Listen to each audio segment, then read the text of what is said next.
So we finally meet.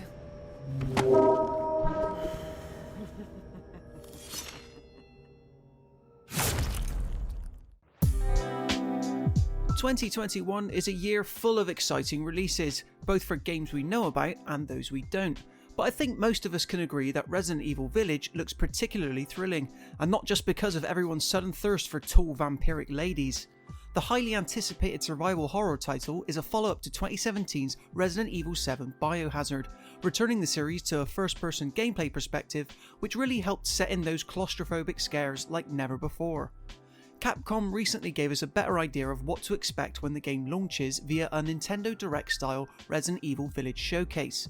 In this video, we'll be breaking down all these new details, scratching even further beneath the surface to analyse the potential plot, character arcs, enemy types, how it fits into the overall Resident Evil timeline, and much more.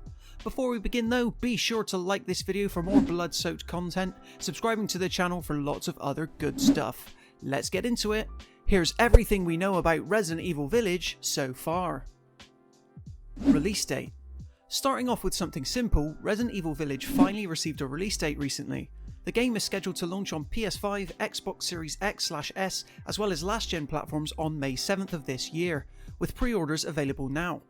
But just how worried should we be about delays? Not very. The past few Resident Evil games have had a pretty good track record for sticking to their planned release date. Resident Evil 7, Resident Evil 2 Remake and the Resident Evil 3 Remake all launched on time, with the only real exception being Resident Evil 7's Not a Hero DLC, which was only slightly delayed. All this is to say that Resident Evil Village is already looking tip-top, especially for long-standing series fans with an affinity for the spooks. And while there's still a little less than 5 months to go before release, Capcom seems to know how to scope out their games accordingly so as to not suffer from a delay. We should be all good for May 7th. Story. Resident Evil Village will continue the story of Ethan Winters, a lowly family man turned monster hunter who we first got to play as in Resident Evil 7 Biohazard. Whereas that game saw Ethan try to rescue his wife Mia from the clutches of the decaying Baker family, Resident Evil Village picks up a few years later after these horrific events. We know that the game begins with Ethan, Mia, and their new baby daughter Rosemary living a peaceful life in an all-new location. However, it isn't long before the horror once again comes home, with Resident Evil mainstay Chris Redfield attacking the couple's home and kidnapping their baby daughter.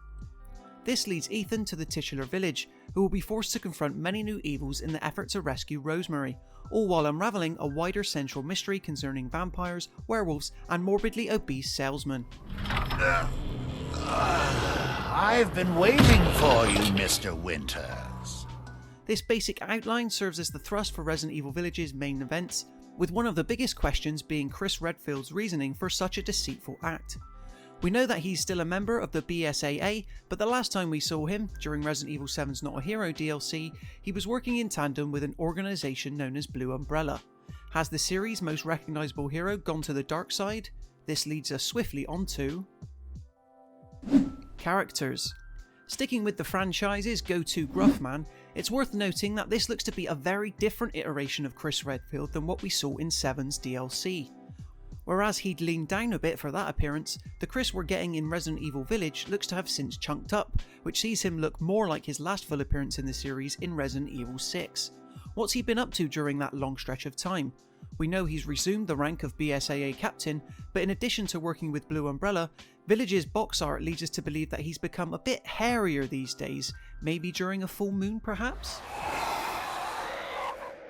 Having Ethan Winters back in the driver's seat means that Mia is also set to reappear, though details remain scarce as to whether she'll play a large role following the game's bombastic opening chapter. There's every chance that what happened to her during the events of Resident Evil 7 is what leads to Rosemary's kidnapping. Could some of that black ooze and dark juju energy have been passed down into the genes? Mia appears cured, but is that a result of channeling that dark essence somewhere else? Ethan doesn't look to have many allies during his trip to the village and its accompanying castle, but one neutral party appears to be a travelling merchant. Got something that might interest you. Not that one. Here he's known only as the Duke, a man who will happily sell Ethan a selection of wares in order to make a quick buck.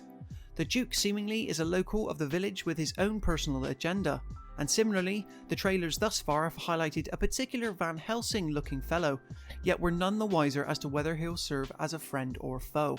Only time will tell. Setting. It doesn't take a series veteran to realise that Resident Evil Village looks to be taking much inspiration from the critically acclaimed Resident Evil 4. Initially released in 2004 for the GameCube before swiftly popping up on every other platform ever, that entry ushered the series into a new action-orientated direction, but still knew how to make the outback village and ornate castle settings unnervingly creepy. Similar vibes look to be evoked in Resident Evil Village. Proceedings are expected to begin in the village portion of the game, which looks to consist of a graveyard, church and accompanying shack town. Capcom has remained quiet as to where exactly in the world the titular village is located, though somewhere in Eastern Europe seems likely, but it's safe to assume that Ethan has travelled a great distance away from the Louisiana bayou. Resident Evil 4 also featured some memorable chapters set in a castle, and Village continues this trend. It states on the official Resident Evil website that the castle in Village is the residing place of the game's new villain, and that even the local villagers live in fear of what lurks inside. The aesthetic of the castle setting itself couldn't be more different from the wintry village section. From what we've seen so far of the inside, it looks very ornate, maintaining a very oppressive atmosphere thanks to dark lighting and harsh architecture. Again, little is known about what era or century the castle takes inspiration from, but with vampires playing such a big, important role this time around, players have speculated that it is of Transylvanian design. Enemies. Resident Evil Village's big bad is none other than Alcina Dimitrescu, a tall vampire lady and self-proclaimed mistress of the castle that overlooks the village. She's most recently been responsible for taking over Twitter through dedicated fan art and memes, but in-game she's been seen draining Ethan's blood. She also briefly appears in one of the newer trailers talking to a contact on the phone and complaining about Ethan's invasion into her residence. Could she report to someone even scarier? We know that Lady Dimitrescu herself commands 3 vampiric daughters, all of whom are capable of instantly transforming into a swarm of bugs that promises to be a real problem for Ethan. Don't be surprised if these deathly beauties appear as mini boss fights, similar to each member of the Baker family from Resident Evil 7 Biohazard, where each boast a different weakness that you must take advantage of. Other minor enemies revealed so far include half-wolf creatures and a giant cloth man wielding a massive hammer. The sludge creatures we faced off against last time seem to be taking a bit of a rest. Secrets from the Maiden demo. Our best look at Resident Evil Village yet comes from the Maiden demo released on PS5 immediately after the recent digital showcase. Seemingly taking place before the events of the main game, you play as this Maiden character while trying to escape the castle's dilapidated dungeon. This is where we got to learn about what the vampiric troupe are doing with their victims exactly, which seems to be transforming them into a form of wine called Sanguis Virginis, Latin for Maiden's Blood. Yum. A note you pick up during the Maiden demo also implies that these seedy goings-on have been occurring since at least 1958, implying that the castle's residents are impossibly old. Resident Evil's evil Umbrella Corporation wasn't established until the 1970s, but are the two outfits tied in some way? It could be a clever way to tie into the wider Resident Evil timeline. So there you have it guys, just about everything we know so far about Resident Evil Village, set to release on all major platforms later on this year on May 7th, 2021.